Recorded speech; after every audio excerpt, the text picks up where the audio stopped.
जय श्री महाकाल। स्वागत है आप सभी का आपके अपने चैनल द क्वांटम क्वेस्ट में। आज हम लेंस से रिलेटेड न्यूमेरिकल्स पर आगे कॉन्वेक्स लेंस से रिलेटेड न्यूमेरिकल्स आए हों तो हम उन्हें किस तरह से सॉल्व करेंगे। तो चलिए जानते हैं, समय को बर्बाद नहीं करते हैं और जानते हैं कि आखिर आज का जो न्यूमेरिकल है उसका स्टेटमेंट क्या है।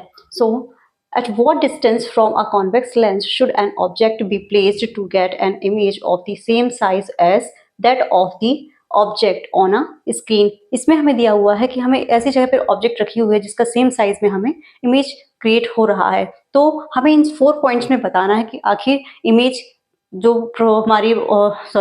इमेज जो हमारी क्रिएट हो रही है वो आखिर किस पोजीशन के कारण होगी। तो जैसे हमारे इसमें फर्स्ट पॉइंट है beyond twice the focal length of the lens at the principal focus of the lens at twice the focal length of the lens and between the optical center of the lens and its principal focus। तो जब हमें question में क्या दे रहा है ये कि जो हमें इमेज क्रिएट हो रही है same size as that of the object की सेम साइज की इमेज क्रिएट हो रही है। तो मिरर में जो हमने पढ़ा है उसमें क्या होता था, जब हम ऑब्जेक्ट को सेंटर ऑफ कर्वेचर पर रखते थे तो हमारा जो इमेज का क्रिएशन तो उसका same size image create convex lens में पढ़ा है कि जब हमारी ऑब्जेक्ट होती है, ये हमारा होता है f1, ये 2f1, ये f2 and this is 2f2। तो जब हम अपनी ऑब्जेक्ट को 2f1 पर रखेंगे, हमने भी कॉन्वेक्स लेंस में पढ़ा हुआ है, जब अपनी ऑब्जेक्ट को 2f1 पर रखते हैं तो हमारी इमेज का जो क्रिएशन होता है वो 2f2 पर होता है और सेम साइज की इमेज हमारी इन पॉइंट्स में हमारा कौन सा पॉइंट इसमें आंसर होगा?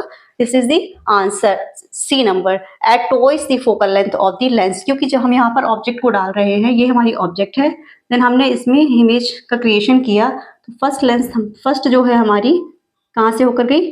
फोकस से होकर गई और सेकेंड रे जो हमारी जाएगी वो हमारी ऑप्टिकल सेंटर से होती हुई इस पॉइंट पर चली जाएगी। तो हमारा सेम साइज का इमेज का क्रिएशन हुआ। तो ये था हमारा न्यूमेरिकल। नेक्स्ट जो और भी न्यूमेरिकल्स उनको आप लगाइए, जहाँ क्वेरीज हैं कमेंट पे जरूर करके बताएं जिससे मैं आपके प्रॉब्लम्स को जल्द से जल्द सॉल्व करूँ। कल फिर भी लेकिन नए टॉपिक के साथ, तब तक के लिए नमस्कार।